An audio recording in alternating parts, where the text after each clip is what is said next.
The key to peace in the Middle East is the security of all states and peoples in the region.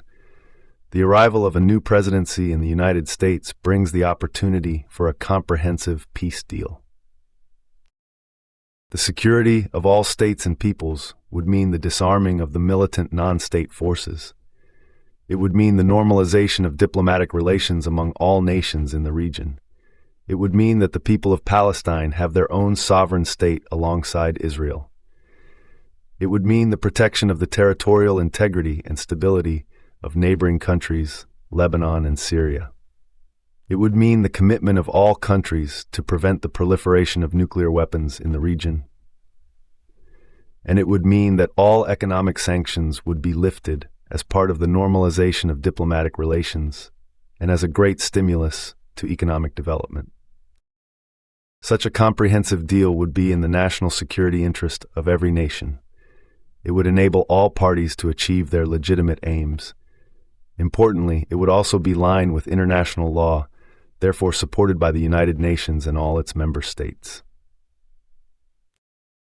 The sheer majority of people in the Middle East and in the world yearn for peace. Yet a violent extremist minority in Israel and the Arab world opposes peace.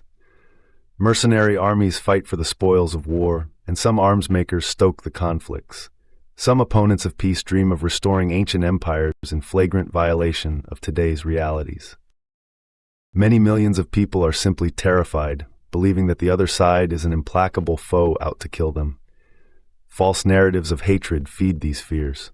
To those in great fear, let us recall the wisdom of President John F. Kennedy, who declared 60 years ago, "Indeed, across the gulfs and barriers that now divide us, we must remember that there are no permanent enemies.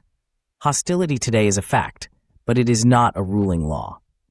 The supreme reality of our time is our indivisibility as children of God and our common vulnerability on this planet." Kennedy's confidence in peace enabled the U.S. and the Soviet Union to sign and implement the Partial Nuclear Test Ban Treaty. Today, the art of the deal could avert a world war. The Middle East is known as the cradle of civilization because of its vast and unique history and its gifts to world civilization. The three monotheistic faiths are all born in this region, and they all preach and yearn for peace. With the Middle East today at real risk of nuclear conflagration, the moment has arrived for a comprehensive peace deal. The world's political leaders and religious leaders have peace within their reach. A comprehensive peace deal in 2025 should include 7 measures.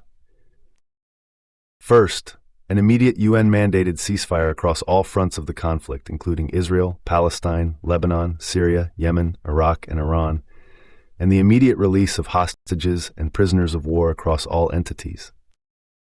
Second, the admission of a sovereign state of Palestine as 19th UN member state on the June 4, 1967 borders with its capital in East Jerusalem, the withdrawal of Israeli armed forces from territories occupied in 1967, with the simultaneous introduction of UN-mandated international forces and security guarantees to protect all populations. Third, the protection of the territorial integrity and stability of Lebanon and Syria, and the full demilitarization of all non-state forces, and withdrawal of all foreign armies from the respective countries.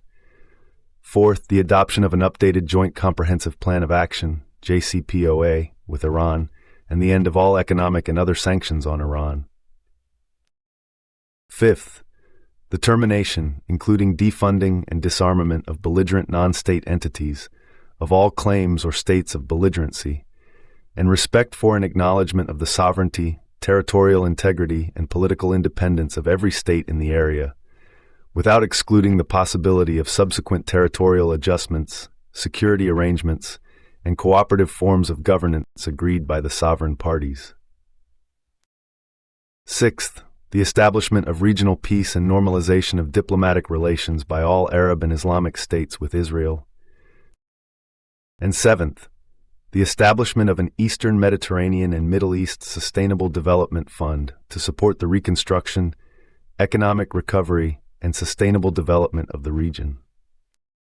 Let us imagine the happiness and prosperity that will reverberate across this ancient, proud, and magnificent region, if the leaders and peoples rise to the challenge of peace.